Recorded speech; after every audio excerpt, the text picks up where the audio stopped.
Hello, everyone. Welcome to the show. My name is Songfish Butler, and welcome to the inaugural episode of this podcast. We'll be discussing a lot of sports analytics, talking about playoffs when they arrive for the NBA and the MLB. Not MLB, NHL.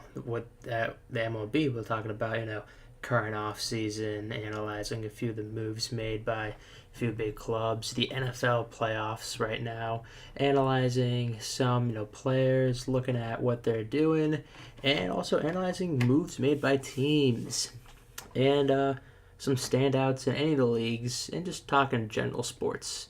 So a bit about myself. I am a sophomore at Carnegie Mellon studying computer science, and sports analytics is one of my passions of what I like to do. So I decided to take control of that and make this podcast. So without further ado, let's begin with first the MLB.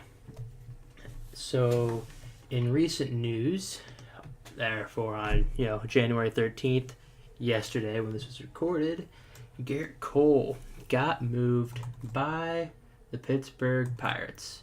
And what I will say is not terrible, but the Pirates could have done better in this deal. Garrett Cole goes to the World Series champions, Houston Astros, and the Pirates get in return, I believe, 4 players. Or 3, I forget. We get 4 players. The Pirates get Michael Feliz, Colin Moran, Joe Musgrove, and Martin, and I believe a prospect outfielder. Let me take a look to see who it is. But either way, this deal does not live up to what the Pirates needed. The Pirates needed a third baseman. Yep. But the Pirates also needed something else in return. Jason Martin is the prospect. The Pirates needed, to get a third baseman to back up, David Freese, who's getting pretty old, and they got that in Joe Musgrove. He is a touted prospect, hit well in AAA. Not Joe Musgrove, my bad. Joe Musgrove isn't that third baseman. Colin Moran. So, Musgrove is a pitcher, and he didn't have the greatest season, even though he is, former first-round pick by the Blue Jays. In 2017, he went 7-8 with an ERA 4.77. He started 15 games, 2 saves. He's only played 2 years up in the bigs, both of the Astros, and it seems to be that his average ERA is 4.5. He doesn't really pitch with a lot of speed. His average pitch speed on his four-seamer is about 93 miles per hour, and batters see that at 92. So he doesn't really have a hard fastball that Garrett Cole had. So I don't think they're looking at Musgrove to be a replacement for Cole. I think they have that in Tyler Glasnow, touted rookie prospect, along with Jameson Taillon. So the Pirates, I think, are looking to now shore up their bullpen and really look at their infield and outfield. Because in the outfield, you have Starling Marte, who's a wonderful center fielder, but currently playing right because of Andrew McCutchen, who's currently at center. Kutch is in his last year of his deal. They decided to keep his team option, so he's on for 1 more year. And the Pirates have been talking about moving Kutch over to right, putting Polanco in left, and putting Marte in center, or flipping Kutch and Polanco.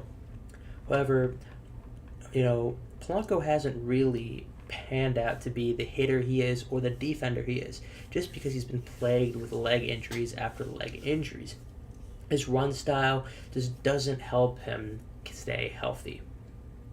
Now, by picking up this prospect, um, Jason Martin. Jason Martin was a top 15 prospect in the MLB.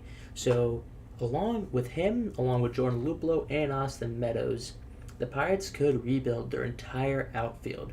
Plus, they have Starling Marte, who they signed a few years ago to a 6-year deal. So he might just be an answer to removing Andrew McCutchen, or, even though this hasn't been really said much, moving Polanco. That being said, David Freese now is kind of moving out of the picture, and Colin Moran is moving into the picture. Moran will probably start at third. If he won't start, he's going to start very soon. Probably a month into the season, they're going to have him play behind Freese, I believe. Now, Feliz and Musgrove seem like reclamation projects for old Uncle Searage. Ray Searage has turned terrible pitchers that seem terrible, like, Ivan Nova, into somehow great pitchers. We all make fun that, oh yeah, you just work out your calf muscles, you'll be good. That's the old Searage way. But Ray Searage has a way of, whispering to these pitchers. So I think, Musgrove will turn out to be a good in the rotation. He might be moved again, since he does have a little bit of an upside.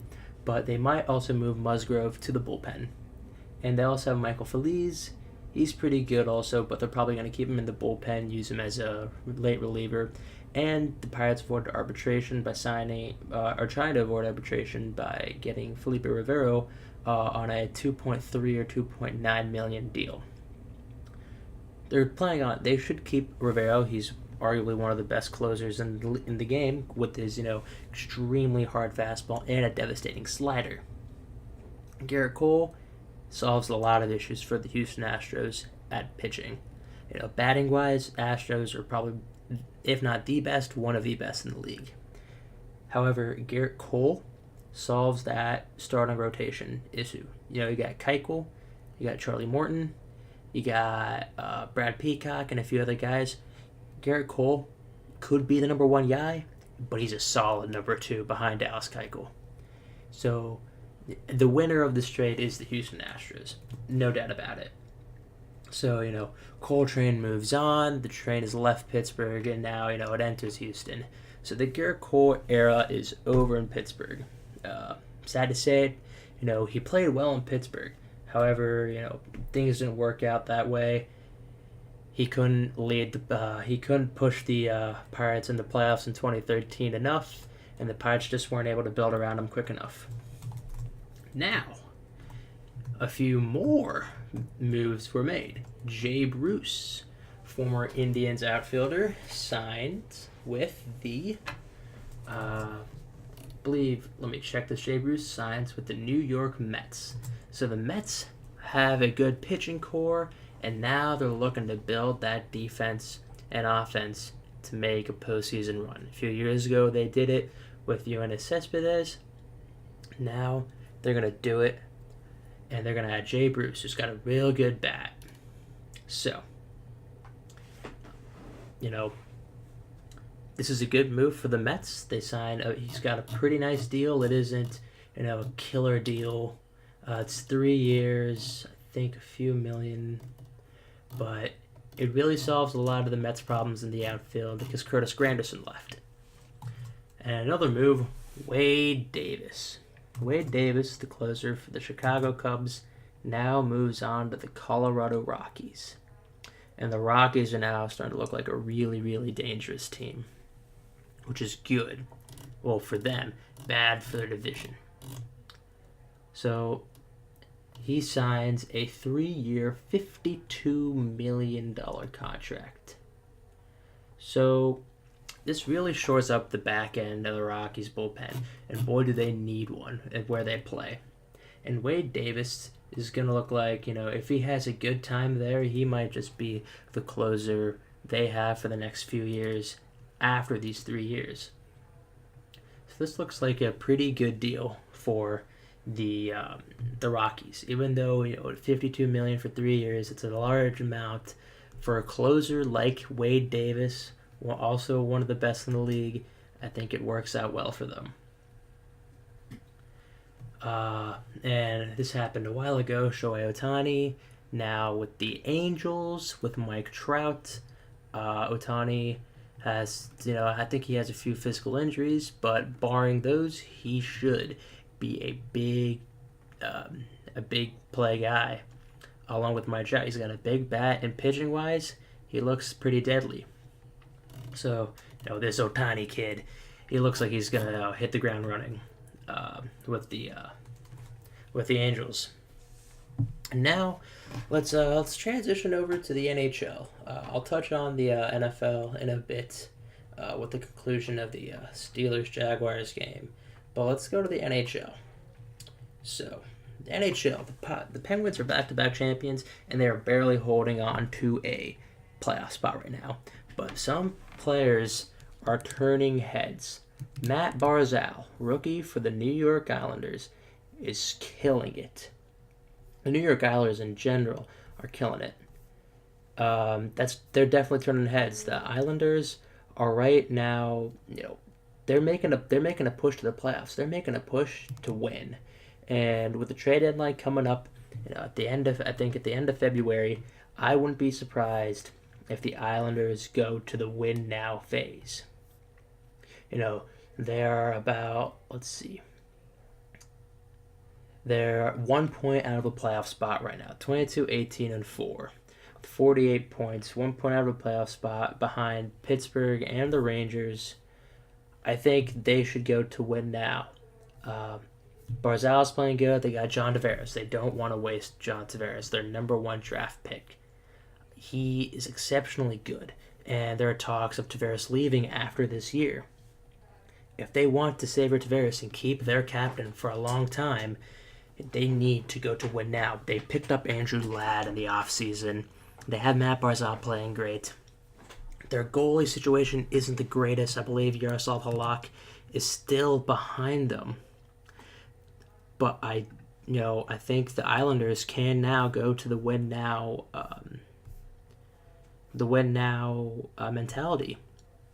Plus, their defense, they have, Calvin DeHaan, who seems to be really, really good. Nick Leddy shoring it up also. Seidenberg and the other Sebastian Aho. This Sebastian Aho, he's young, but he thinks, he has a high ceiling. He could play, he could be great.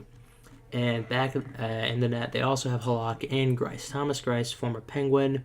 Thomas Greiss has grown a lot. But Yaroslav Halak, if they want to win, they need to find a better backup for Yaroslav Halak and maybe even a replacement for him. Not that many goalies are going to be on the move this offseason, I think, so they need to make a big trade right now. But also, their prospects. Prospect management is huge in the NHL. A lot of teams don't do it that well. But the Islanders might have to sell a few of them. They have Joshua Ho-Sang. He's supposed to be kind of the next coming, the next guy like Barzal to play next to Tavares. Maybe they sell him to get a goalie. Who knows? They do have a few goalie prospects, but maybe they need to pick up another one just to make sure they have enough to go into a win-now mentality. And then another big story is the Tampa Bay Lightning. Last year, they didn't make the playoffs after they went to the conference finals against the Penguins 2 years ago, and 3 years ago went to the Stanley Cup finals and inevitably to lose. But they're looking unbeatable. Their first line, their top 6 is just too good. Way too good. You have Steven Stamkos, Nikita Kucherov, Tyler Johnson, Alex Killorn, Vladislav Nemetsov, Andre Palat, Cedric Paquette, and Braden Point. They have scorers out the wazoo. They have Ryan Callahan, a good depth player right there also. And defense, they have Victor Hedman, who arguably might be the best defenseman right now. And next to him, Anton Strawman, former Ranger. And Anton Strawman is looking wonderful. They have Andre Schuster, another big guy that's playing great. Dan Girardi, another former Ranger. Sergachev brought him in from Russia, and he's looking pretty good. And then they got, Sleda Cuckoo. Slater Cuckoo looks like he could really grow and be more than just a seventh defenseman. And they got Jake Dotchin, who's continuing to grow. In the net, they got injured Peter Budaj. They might want to move him because they got Connor Ingram behind Andre the Giant Vasilevsky, the 6'3", 207 Russian goalie who squared off with Matt Murray last postseason is something else. Andre Vasilevsky. They traded Ben Bishop just because they knew they had Budaj, who looks like a trading piece again this season, sadly, and Vasilevsky. Vasilevsky is already an elite goaltender. He could be a franchise goaltender for the Lightning if they play it right. Plus, that he could be one of the greatest. So the Lightning are turning heads in the East. Montreal was supposed to be a great team this year, but they couldn't do it. Buffalo's making, more steps, baby steps, but they're looking like they're going backwards. Detroit, sadly, is entering the rebuild phase. The Big Red Machine of the early 2000s is gone.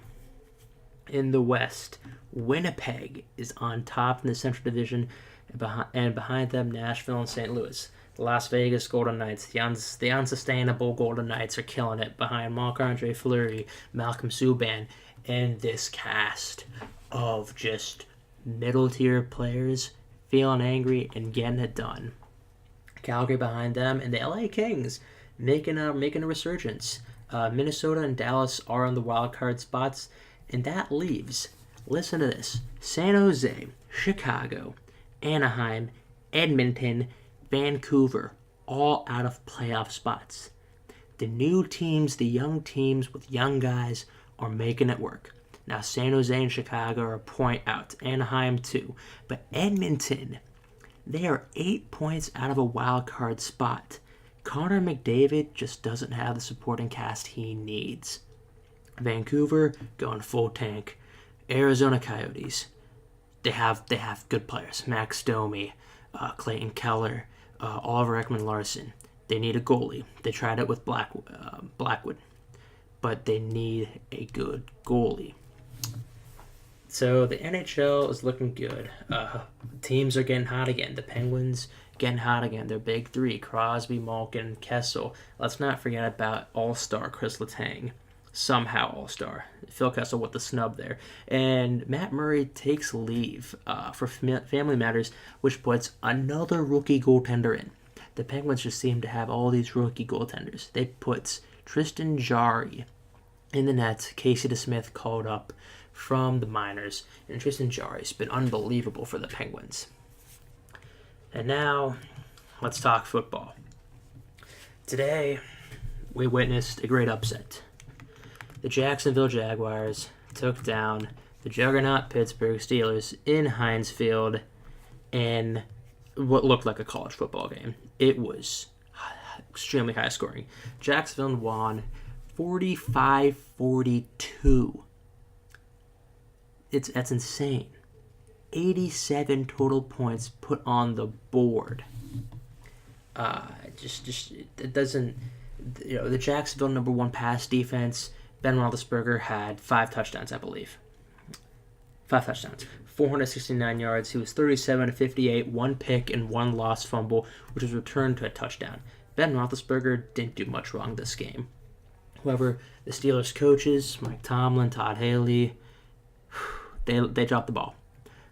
Poor play calling by Mike Tomlin on 4th down and special teams-wise, I think led to this loss. 2 4th and 1s that were not converted. These were 4th and inches that were not converted. But however, Ben converted, a 4th and 11, 4th and 10, and 4th and 8, all for touchdowns. That's poor play calling by the Steelers. Le'Veon Bell had a touchdown. Ben Roethlisberger also ran the ball somehow. Antonio Brown, 2 touchdowns. Vance McDonald, young tight end they required in a trade. 10 receptions, 112 yards. He's putting up numbers, and he looks like he could be a big factor next season. And then the Jacksonville Jaguars. Blake Bortles somehow does it again. He's 14-26 for 214 yards and 1 touchdown. Somehow Blake Bortles got it done. Leonard Fournette, even though he went out with an injury and came back in the game, had 25 carries for 109 yards. That's 4.4 per carry with 3 touchdowns. He might as well have gotten 4 if he stayed in the game. That's how good he was playing.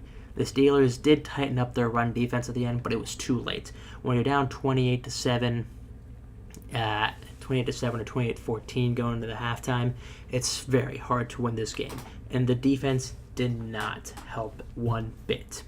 Pass defense was okay. They held Bortles to only throwing 1 touchdown at the end of the game when it didn't even matter. However, the Steelers defense did not play well enough. It was terrible. And so if we look at it, only, there were 6 punts this entire game. Jordan Berry had 2 because the Steelers almost always won for on 4th. Nortman for the Jags had 4 punts, did pretty good. 3 of them inside the 20. So the Steelers almost always sort of deep in their own end zone, other than one drive at the after the fumble by Ben. But defensively, Ben got sacked only once and forced a fumble once. The Jacksonville Jaguars got Ben hurried, got him rushed, and it was not pretty. Big Ben had to move around a lot. He looked uncomfortable in the pocket near the end of the game. He was making quick passes, dangerous passes. Now, let me just say this. Antonio Brown, Martavis Bryant, and Le'Veon Bell all made exceptional catches. Le'Veon Bell with his wheel route touchdown, Antonio Brown with a touchdown with 3 guys around him, and another diving touchdown. Martavis Bryant on the 4th and 11 touchdown. They made their plays. The players on the Steelers offense made the plays they needed to. The players on the Steelers defense did not. They barely rushed Blake Bortles. No sacks, barely knocked down. It was terrible. And the referees are another thing to talk about. The referees barely called anything. I think they called 1 defensive pass interference the whole game. However, there were so many pass interferences, holding calls, is anything that was missed. The officials really let them play this game, and I think that was pretty bad. It was a bad decision. The officials kind of turned a blind eye. When the Steelers failed to convert on a 4th and 1 on a bootleg, Juju Smith-Schuster was held, and he had a catch. If he wasn't held, he had a catch, he had separation, he had a first down easily. However, he was held by, I think it was a cornerback, and ultimately, he couldn't make the catch landing to the ground because the defender was on him.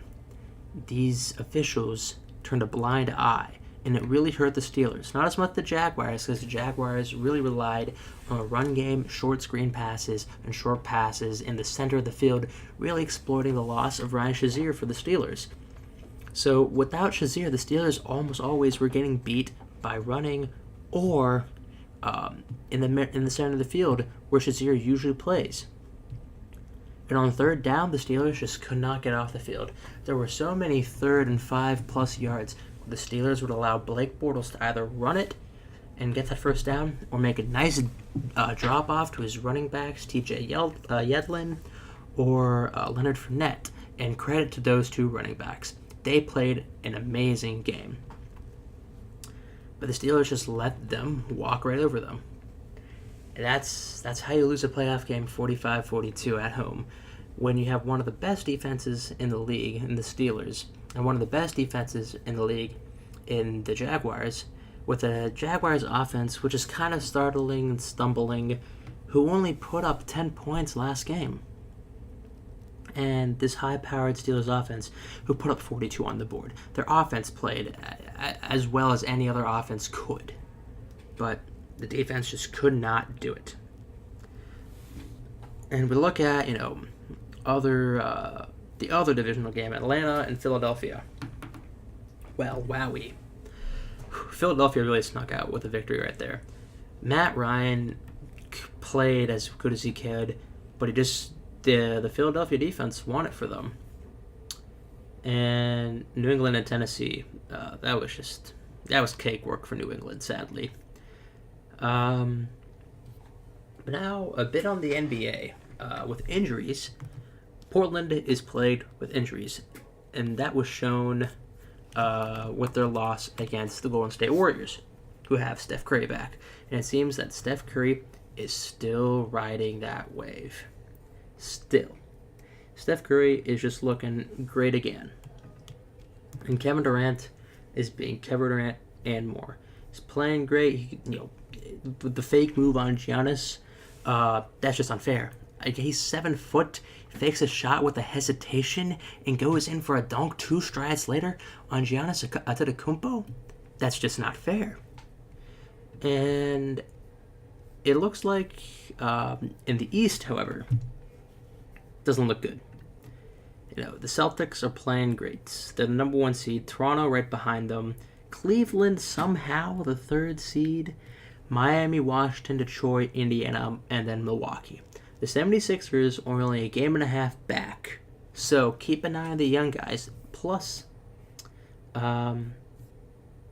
have I think they have a pretty good schedule ahead of them. So it's possible. And the Indiana Pacers, they look like a team that could really do some damage in the postseason and at this final stretch of the season going into it. However, Cleveland, 3 back-to-back losses, 2 of them 25 plus. Something's wrong. Something's wrong with LeBron. Something's wrong with the offense. Defensively, looks like they're also getting blown out of the water. LeBron needs to, I think, stop overcoaching his teammates. He's not the coach. So he needs to let the coach do his job. He needs to do his job. Now, yes, we have Le Coach, Le GM, Le Great One. However, LeBron needs to really, really look at his position again and say, will I have to put a Cavaliers team with Isaiah Thomas, Kevin Love, a bunch of great guys, will he have to put that team on his back? He's got so much star power, so much shooting power. But does he really have to once again put a team on his back like he did when he went up against the Spurs when he was a young guy? This is looking, pretty tough for him. Washington is a number 5 seed right now, only half a game back behind Miami. I really see Miami dwindling down just a bit and Washington turn it up again. Bradley Beal and John Wall could really do more damage. They need to, I think, do more damage together. Toronto. They lost against Golden State, but that was a heartbreaking loss because Toronto played absolutely amazing. Kyle Lowry and DeMar DeRozan are arguably the best bromance in the NBA. Plus, Serge Ibaka's playing great. They got CJ Miles, who could be better. Norman Powell is showing up and playing good. Jonas Valanciunas, I can't say his name. He's got a hard name. But he's playing good right now. He could be better, though. But the Raptors are playing well. They're doing well. But if you look in the West, Golden State has a 3.5 game lead on Houston, who is dwindling. San Antonio in the 3 spot, somehow. So go Spurs. 4th spot, Minnesota. OKC, 5th. Portland, 6th. 7th, New Orleans. 8th, Denver. And half a game behind them, the Clips. 10th, sadly, the Jazz. Phoenix, Lakers, Dallas, Memphis, and Sacramento round up the bottom. So the LA Lakers are in trouble of their own. They need to figure out what to do with LeVar Ball and Alonzo Ball. And Kyle Kuzma's playing like he could be the Rookie of the Year. New Orleans, their Twin Towers, Boogie, and Anthony Davis are playing good. Denver, tied with them. Denver might want to make a move, make a trade to kind of acquire someone to help boost that offense.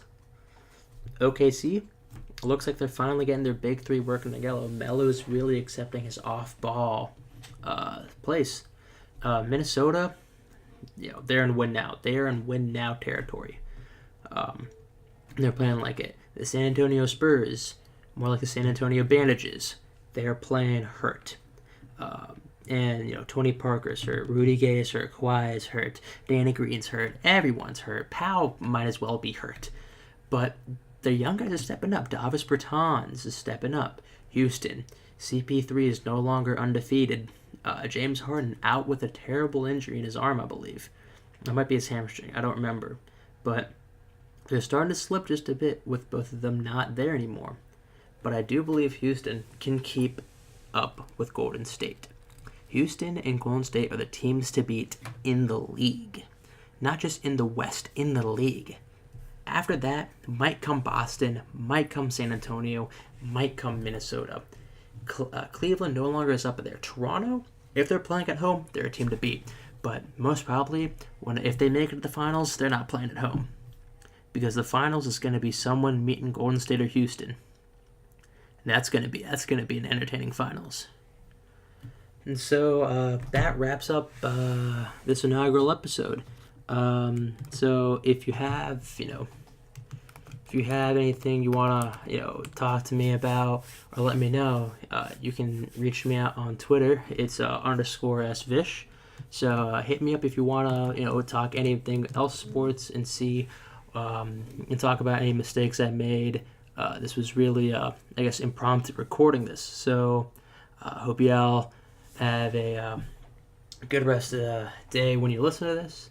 And I look forward to talking a bit more sports on this next episode. All right, stay tight, guys.